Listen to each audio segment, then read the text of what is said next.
चित्त की गतिविधियों को उसमें चलने वाली वृत्तियों और प्रक्रियाओं के आधार पर जाना जा सकता है। वृत्ति एक परत की गतिविधि है।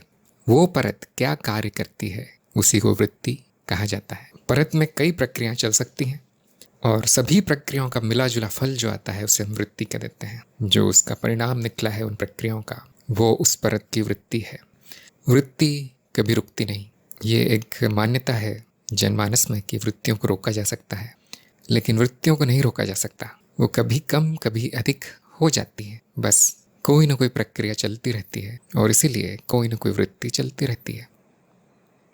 ध्यान दीजिए कि वृत्ति प्रक्रियाओं का फल है और प्रक्रियाएं नियमित नाद रचनाएं हैं जो चक्र में चलती हैं, चक्र में बदलती हैं अर्थपूर्ण रूप से। और नाद रचनाएं नाद है और नाद कभी नहीं रुकता। नाद परिवर्तन मात्र है। परिवर्तन ठहर नहीं सकता, नहीं तो परिवर्तन नहीं रहेगा। इसलिए वृत्ति के हृदय में ही गति है, वो नहीं रुकती। उस पर से ध्यान हटाया जा सकता है या उसको कम किया जा सकता है ताकि वो कर्म में न बदल जाए। इतना नियंत्रण संभव है। जब वो वृत्ति बलशाली हो जाती है और उसी पर सब संपूर्ण ध्यान होता है और वो आवश्यक होता है कार्य करना, तो हम कहते हैं वो परत सक्रिय है। इसका अर्थ ये नहीं कि बाकी परतें निष्क्रिय हो गई, बाकी परतें अपना कार्य यथावत कर रही हैं, किंतु यहाँ पर अधिक सक्रियता है। जहाँ पर वृत्ति बड़ी तेज चल रही है उसका वहाँ पर होना आवश्यक है। जैसे इस चित्त में कोई न कोई भावना हमेशा उठती रहती है, गिरती रहती है, आती रहती है, जाती रहती है, किंतु किसी कारणवश किसी घटना के कारण कोई बलशाली भावना आ जाती है तो हम कहते हैं कि भावनाओं की परत सक्रिय हो गई। भाव प्रेरण, भाव संवेदन आदि आदि उप परतें सक्रिय हो गई। और जैसे कि स्पष्ट है, कर्म सक्रिय परत के कारण होते हैं, उसके फल भी उसी कारण आते हैं। इंद्रियां भी वहाँ पर अधिक सक्रिय हो जाती हैं सक्रिय परत में, और संपूर्ण अनुभव सक्रिय परत निर्धारित करती है। इसका अर्थ ये नहीं कि कोई और अनुभव हो नहीं सकता है, परंतु पृष्ठभूमि में चले जाते हैं, सामने वो परत, वो वृत्ति, वो इंद्रियां, वो अनुभव होते हैं। ये ध्यान का उद्भव है। जैसे कि स्पष्ट है, ध्यान बड़ा प्राकृतिक है। चित्त की प्राकृतिक गतिविधियों का परिणाम ध्यान है। जहाँ सक्रियता होती है वो अनुभव छन कर हमें मिलता है और उसी को ध्यान कहते हैं। यदि शरीर में कहीं पीड़ा है, कहीं चोट लगी है, तो आप पाएंगे कि आपका सारा ध्यान वहीं पर है। और ऐसा क्यों? क्योंकि शरीर की परत सक्रिय हो गई है। परिधीय स्नायु तंत्र, केंद्रीय स्नायु तंत्र सक्रिय है। वो सारे संकेत अनुभव के द्वारा, और सबसे आवश्यक अब वही है कार्य, उसी से संबंधित कर्म हो रहे हैं। तो जहाँ सक्रियता है वहाँ ध्यान है। ध्यान अपने आप सक्रिय परत पर आ जाता है।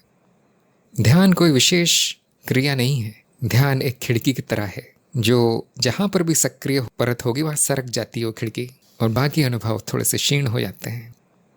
जहाँ बलशाली वृत्ति होती है वहाँ ध्यान होता है। कोई ये कह नहीं सकता कि मैं अपना ध्यान वहाँ ले गया, नहीं। यदि संस्कार सही पड़े हों तो एक प्रेरक प्रक्रिया ध्यान को जहाँ पर वृत्ति बलशाली है, जहाँ परत सक्रिय, वहाँ अपने आप ले जाती है। ध्यान को कोई नहीं ले जा सकता इस परत से उस परत तक। व्यक्ति मिथ्या है, वो कुछ नहीं करता, सब अपने आप होता है। इसलिए ध्यान को बार बार प्रयास से, साधना से साधना पड़ता है। इसी प्रकार वृत्तियों को भी नियंत्रित किया जा सकता है एक सीमा तक। जो बहुत आवश्यक है वो वृत्ति होकर रहती है, वो परत सक्रिय होकर रहती है, वो कर्म होकर रहता है। अनावश्यक, अर्थहीन या शक्तिहीन वृत्तियाँ नियंत्रित की जा सकती है, जिसका अर्थ है कि कर्म में ना बदलने देना उनको, संस्कार ना पड़ने देना उनके। जब भी आवश्यकता होती है वृत्ति चलने लगती है। ये पूरी तरह से प्रक्रियाओं पर निर्भर है। कभी वृत्ति अधिक बलशाली होती, कभी कम होती है। उसका ऐसा न्यूनाधिक होना चक्र में चलता है। और कभी कभी ये चक्र बहुत नियमित होते हैं। जैसे सभी को अनुभव होंगे, ठीक एक विशेष समय पर भूख लगती है, ठीक एक विशेष समय पर नींद आती है, एक समय पर वो खुलती है। इसके सारे अनुभव आपको दैनिक जीवन में मिल जाएंगे। कोई अनुभव नहीं मिल सकता क्योंकि हमारी बुद्धि और इंद्रियों के पहुंच के बाहर है। यह मनुष्य के जीवन काल से बहुत बड़े चक्र हैं। तो ये चक्र बड़े क्षणिक हो सकते हैं।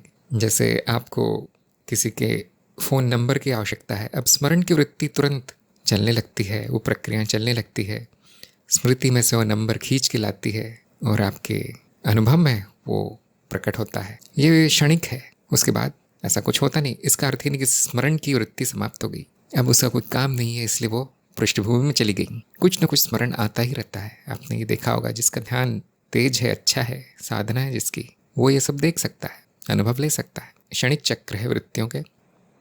कुछ चक्र दैनिक होते हैं, जैसे मैंने अभी भी बताया, नींद का आना, नींद का खुलना, भूख का लगना आदि आदि शारीरिक क्रियाएं दैनिक रूप से होती है। कुछ वृत्तियाँ मासिक चक्र में चलती है, जिसका एक अच्छा उदाहरण स्त्रियों में मासिक क्रिया का चलना। कुछ वृत्तियाँ वार्षिक होती हैं, जैसे पशु पक्षियों में वर्ष में एक बार प्रजनन की वृत्ति चलना। कुछ वृत्तियाँ कई दशकों के चक्रों में चलती है, जैसे मनुष्य के शरीर की वृद्धि।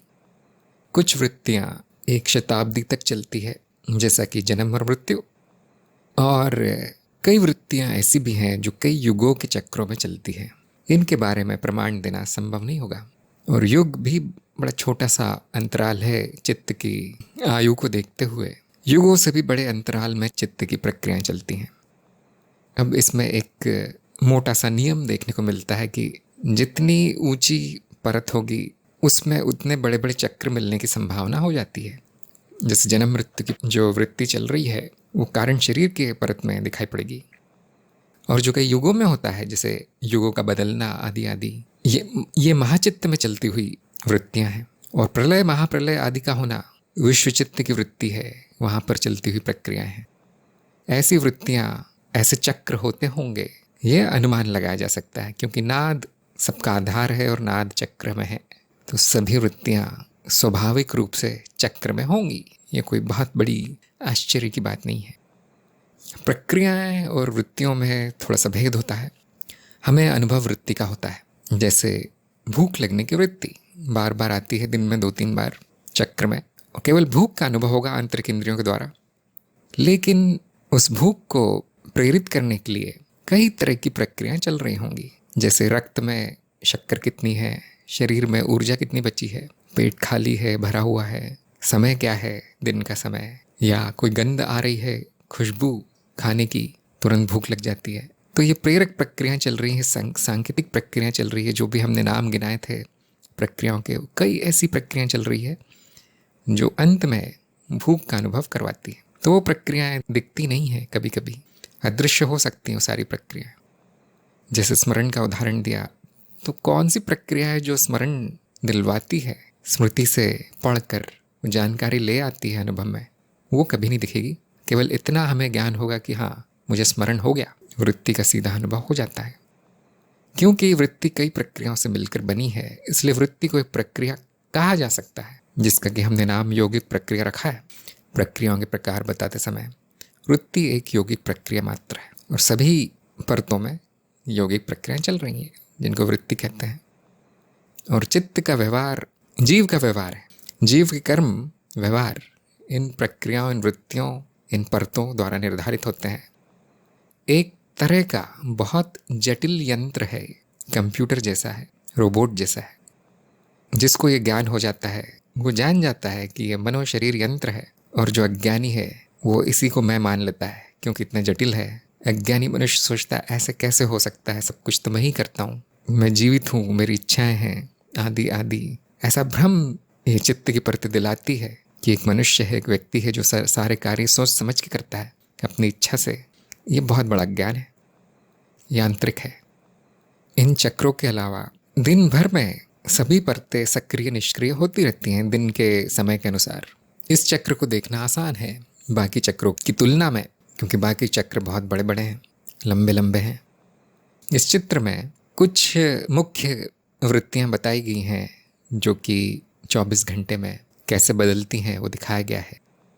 जितनी मोटाई होगी उस परत की उतनी अधिक सक्रिय वो है, इस चित्र में ऐसा दिखाया गया है। तो दिन के समय के अनुसार वृत्तियां तेज या धीरे होती हैं। जहाँ पर जिस समय जो आवश्यक है वो होता है। जहाँ पर जीविका आवश्यक है, खाना पीना रक्षण आवश्यक है, कार्य आवश्यक है, उस समय वो निचली परतें सक्रिय हो जाती हैं। और जब उससे व्यक्ति निवृत्त हो जाता है तो ऊपरी परतों को अपना कार्य करने का मौका मिलता है और वो सक्रिय हो जाती हैं। अंत में जब शरीर भी थक कर सो जाता है और मन भी शांत हो जाता है गहरी नींद में, तो और ऊपर की परतें सक्रिय हो जाती है, कारण शरीर आदि, जो विभिन्न अवस्थाओं को जन्म देती है, जो कि जागृति से अलग है। जैसा कि हमने देखा, ध्यान वहाँ पर जाता है जहाँ सक्रियता होती है, और एक साधक के लिए ये वृत्ति या ये योग्यता चित्त की सबसे महत्वपूर्ण है। इस चित्र में सभी परतें रंगों के द्वारा दर्शाई गई हैं, और जो प्रकाश का कोण है वो बताता है कि ध्यान कहाँ पर है और ध्यान की क्या विभिन्न अवस्थाएं हो सकती है, किन अवस्थाओं में ध्यान कहाँ पर किस परत पर केंद्रित हो जाता है। और ध्यान के कोण की चौड़ाई है वो ये दिखाती है कि उसमें कितनी वृत्तियों का समावेश है, कितने अनुभवों का समावेश है। तो ध्यान में दो आयाम हैं, एक तो कितना समावेश है उसमें, उसकी उसकी चौड़ाई कितनी है, और दूसरा वो कहाँ पर केंद्रित है, कौन सी वृत्ति में कौन सी परत पे केंद्रित है, उस अनुसार अनुभव बदल जाते हैं। जहाँ ध्यान केंद्रित है वहाँ साक्षी भाव लाने से वृत्ति नियंत्रित हो जाती है। यदि वृत्तियाँ चल रही है और ध्यान ही नहीं है उस पर, तो वो कर्म में बदल जाती है। और ध्यान है भी लेकिन ज्ञान नहीं है, अर्थात साक्षी भाव नहीं है, जो कि ज्ञान से ही आता है, तो उसे कम या अधिक करना या उसे उस पर होने वाले कर्मों को रोकना संभव नहीं है। ऐसा क्यों है कि सभी लोग न चित्त की विभिन्न वृत्तियों पर ध्यान दे पाते हैं, न उनका नियंत्रण कर पाते हैं? क्योंकि उनमें अशुद्धियाँ बहुत है या ज्ञान बहुत है। इसलिए योग्यता छुपी हुई है, इसको साधना से ही प्रकट किया जा सकता है। जिसकी जितनी साधना होगी उसका उतना अच्छा ध्यान होगा और उतना अच्छा नियंत्रण होगा, और इसकी कुंजी साक्षी भाव है। एक बार में एक वृत्तियों का समूह सक्रिय हो सकता है।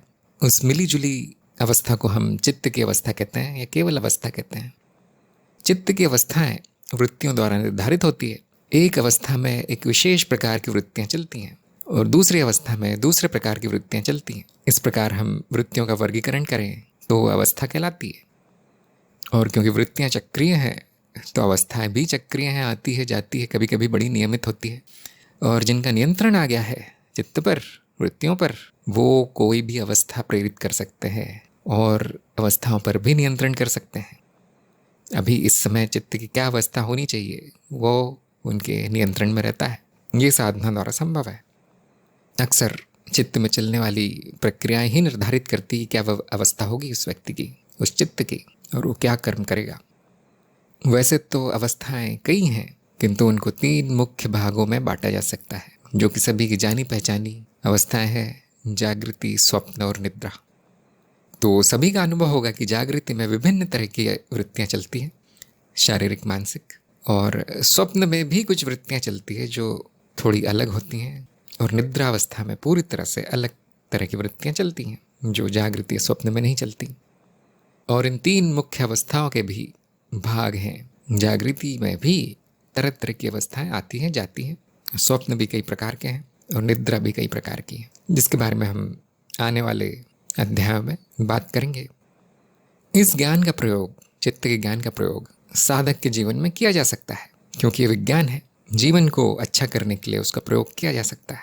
यहाँ तक कि एक सांसारिक व्यक्ति भी इस ज्ञान का प्रयोग अपना जीवन अच्छा बनाने में, उसकी गुणवत्ता को बढ़ाने में कर सकता है, क्योंकि दुख, कष्ट, व्यसन, मनोविकार आदि आदि वृत्तियाँ हैं और अनचाहे कर्मों के कारण, अनावश्यक कर्मों के कारण होते हैं। तो कोई भी व्यक्ति अपने चित्त पर नियंत्रण करके इन विकारों का अंत कर सकता है, अपना शारीरिक स्वास्थ्य अच्छा रख सकता है और शरीर में होने वाली पीड़ाओं आदि पर भी नियंत्रण पा सकता है, और जरावस्था या बुढ़ापे में होने वाली कठिनाइयों से बच सकता है।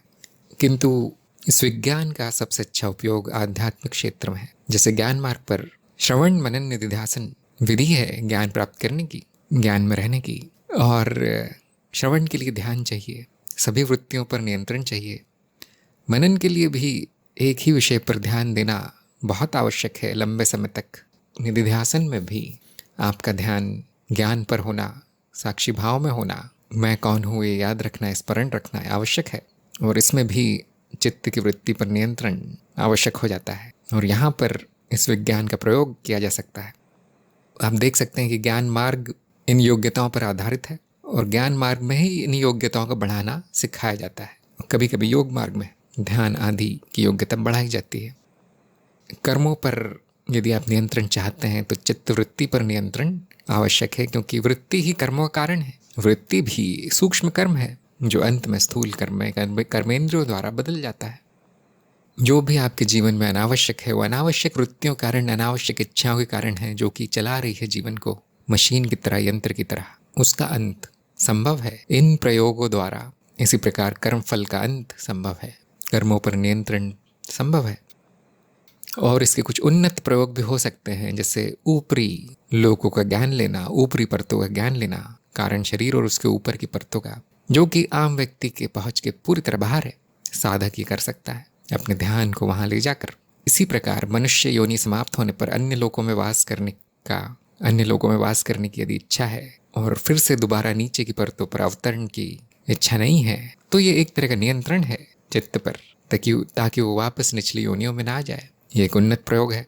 कुछ लोगों को ये खेल नीरस लगेगा और वो पूरी तरह विलीनता चाहते हैं, जो कि एक उन्नत प्रयोग है, जहाँ पे कि वो वृत्तियाँ विश्व चित्त की वृत्तियाँ हो जाती हैं, किसी जीव से संबंधित नहीं रहती हैं। ये विलीनता है। तंत्र के क्षेत्र में वासना पूर्ति का कार्य चित्त पर नियंत्रण करके ही हो सकता है, क्योंकि वासनाएं चित्त की वृत्तियां ही हैं। या तो उनका नाश किया जा सकता है, या तो उनकी पूर्ति की जा सकती है, या तो उन पर विजय पाई जा सकती है। ये सभी उन्नत प्रयोग संभव है।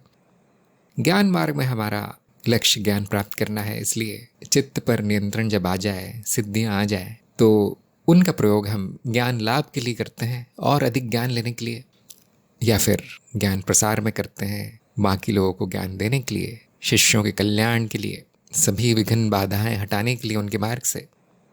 ये एक उन्नत प्रयोग है। जिनका चित्त पर संपूर्ण नियंत्रण हो जाता है, उनका गुरु बनना तय है। वो सिखा सकते हैं दूसरों को। जिनका स्वयं पर नियंत्रण नहीं है, अर्थात चित्त पर, वृत्तियों पर, वो सिखाना तो दूर की बात है, सीख भी नहीं सकते। ये कैसे करना है, इसकी शुरुआत कैसे करें, इसकी साधना कैसे करें, वो इस कार्यक्रम के चरण 4 में सिखाया जाता है।